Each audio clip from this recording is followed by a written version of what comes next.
According to CIA documents, the so-called family jewels that were declassified in 2007, one assassination attempt on Fidel Castro prior to the Bay of Pigs invasion involved noted American mobsters John Rosselli, Sam Giancana, and Santo Trafficante. At least some of the CIA assassination attempts on Castro were given the CIA project name ZRRIFLE, citation needed.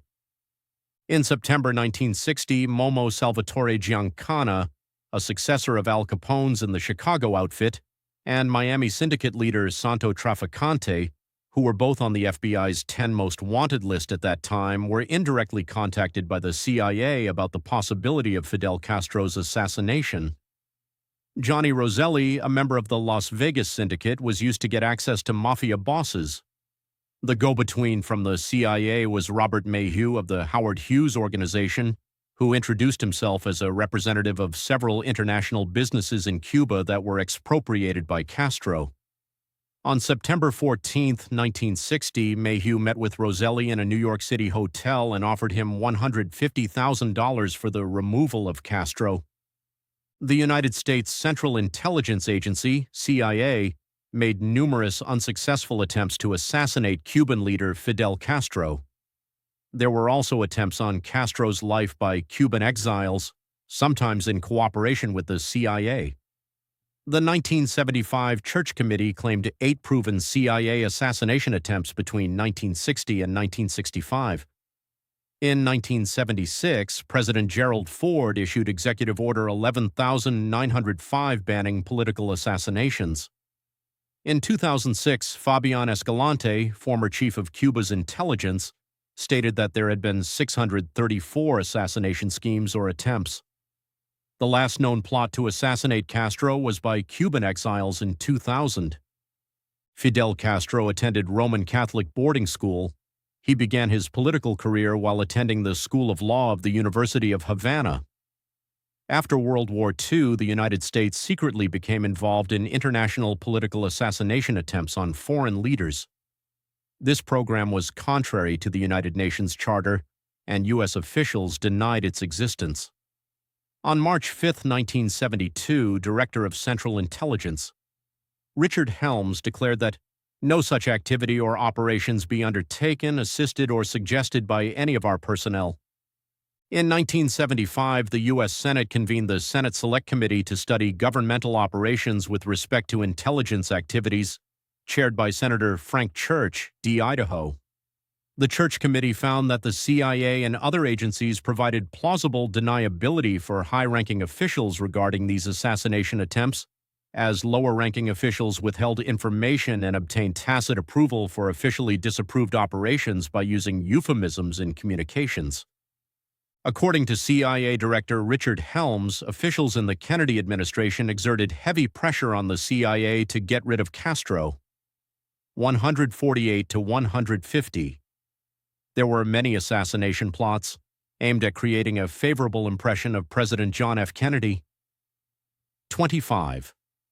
There were 5 phases of the assassination attempts, with planning involving the CIA, the Department of Defense, and the State Department, prior to August 1960, from August 1960 to April 1961, from April 1961 to late 1961, from late 1961 to late 1962, and from late 1962 to late 1963. 24 to 25. Fidel Castro survived numerous assassination attempts as well as attempts to end his political career in other ways. One of these attempts involved a chemical with comparable effects to the drug LSD sprayed into the air of the room from where Castro would broadcast on his radio station, with the goal of making him lose composure and speak erratically while on air. While that example would not have been as dangerous as an assassination, it could have been damaging to Castro's career if successful. Another early attempt relied on the knowledge that Castro loved diving.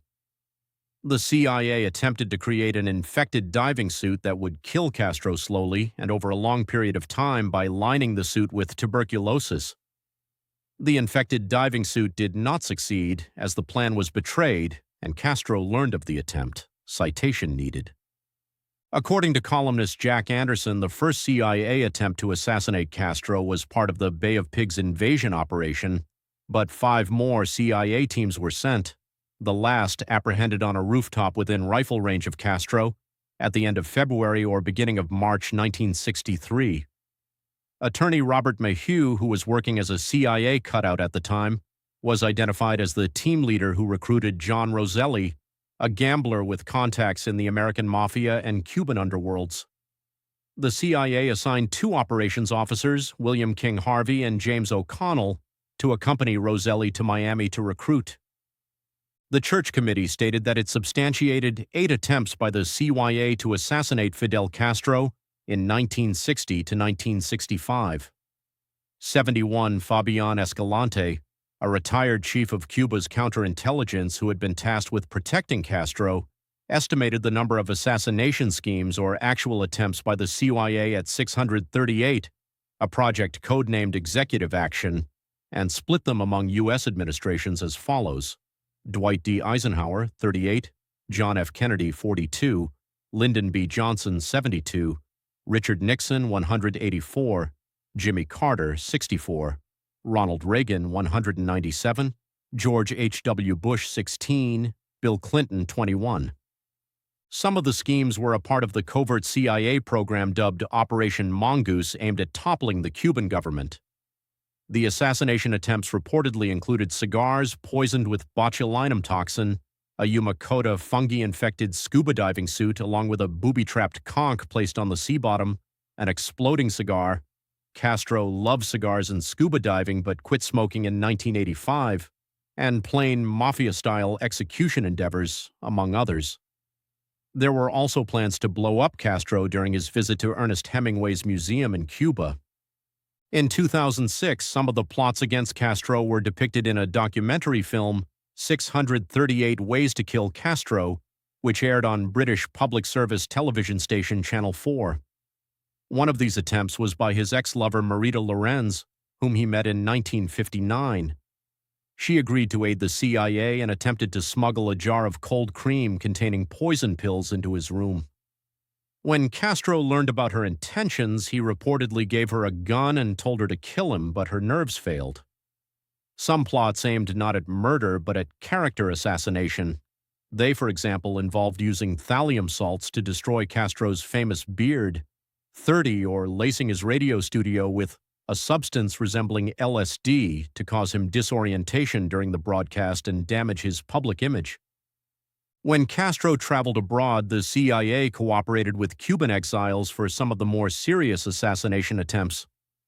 The CIA in 1962 considered a plan called Operation Bounty, which would have involved dropping leaflets over Cuba offering financial rewards to the Cuban population for the assassination of various individuals, including $5,000 to $20,000 for informants, $57,000 for department heads, $97,000 for foreign communists operating in Cuba, up to $1 million for members of the Cuban government, and only 2 cents for Castro himself, which was meant to denigrate him in the eyes of the Cuban people. The top-secret document that revealed the plan, which was never put into practice, was one of 2,800 related to the federal investigation of the Kennedy assassination, which were released as scheduled in October 2017. The last documented attempt on Castro's life was in 2000, undertaken by Cuban exiles, and involved placing 90 kilograms of explosives under a podium in Panama, where he would give a talk. Castro's personal security team discovered the explosives before he arrived. Castro once said that with respect to the numerous attempts on his life he believed had been made, if surviving assassination attempts were an Olympic event, I would win the gold medal.